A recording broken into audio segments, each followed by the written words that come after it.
Hey, what's up mga pre? Another day and another update lang tayo dito sa ating Slepagotzi guys, para sa mga free to play at libre na naglalaro po dito sa game na to guys. Ay meron akong ibibigay na tips and tricks lang po tayo guys para sa mga natatamaran dito maglaro. Dahil na din madali lang tayo namamatay sa mga stage na mga mobs po dito guys, no? Kung hindi po natin kaya talagang pumatay ng mobs guys, ay meron po tayong ibibigay na mga tips and tricks po dito. So sa paglalaro po natin dito guys, meron po yung dalawang paglalaruan po natin. Meron po dito sa play, so kailangan lang po natin pumunta dyan sa may mga mobs, and then dito tayo makikipaglaban guys, no? Kung hindi natin kaya talaga, antayin po natin na makakapag-upgrade or level up po tayo ng ating mga characters po dito. So baba lang po tayo dyan ng mga characters po natin guys, and then times 2 po tayo ng speed,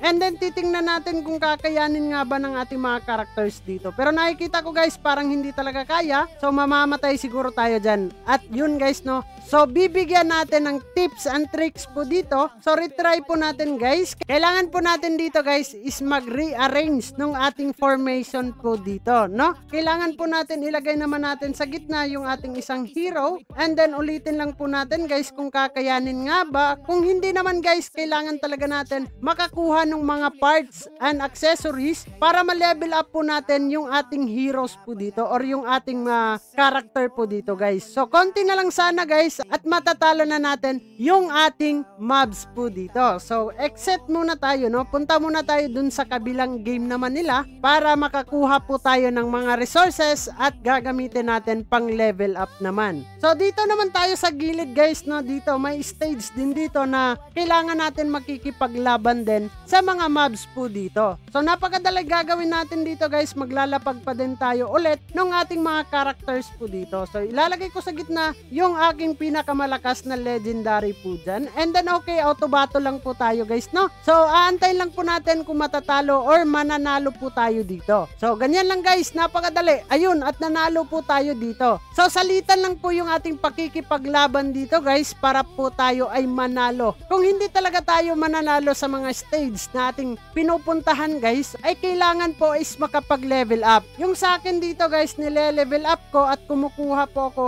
ng mga resources po dito. So sa resources dito guys, no, meron po talaga meron silang mga binibigay dito, lalo na kung matatalo natin yung mga mobs po nila dito or mga monster. So malapit na matapos, and then claim na po natin yung ating mga resources or rewards dito guys, pang level up po natin to. So katulad nitong isa guys, ito, and then itong nasa kabila, yun yung ating V-Sleep, and then claim lang po natin. So dito guys, kung hindi talaga tayo makakakuha ng mga rewards na resources endgame sa pakikipaglaban, ay punta po tayo dito sa baba ng my settings guys. Dito po natin nakukuha yung ibang mga gamit po natin. So every hour or every minutes yan ay meron po tayong makukuha dito. So claim lang po natin yan, dagdag din yan pang level up nung ating mga characters po dito. So yun yung mga ginagawa ko dito guys, para po ay tumaas yung aking level dito at makakapaglaban naman tayo ulit sa mga mobs every stage po dito sa Slepagotzi. So puntahan po natin dito sa ating mga characters, and then mamimili na naman tayo, maghahanap tayo guys kung ano ba yung available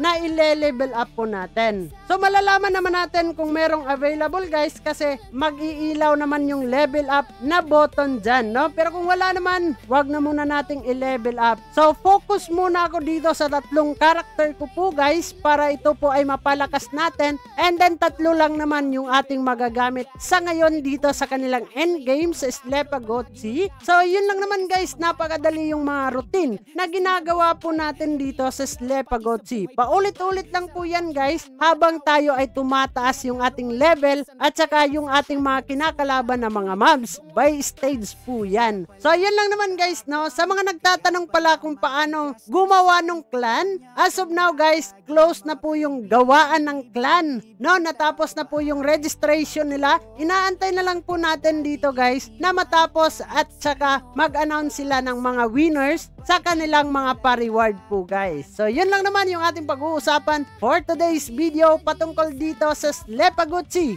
So bago natin tatapusin ang video na to, kung bago ka lang dito sa ating YouTube channel, ay huwag kalimutang mag-click subscribe and click the notification bell para ma-update at ma-aware ka sa mga panibago nating i-upload na video. So this is me, Dong Ayan TV. Mag-ingat tayong lahat. Diyan na muna kayo and bye-bye!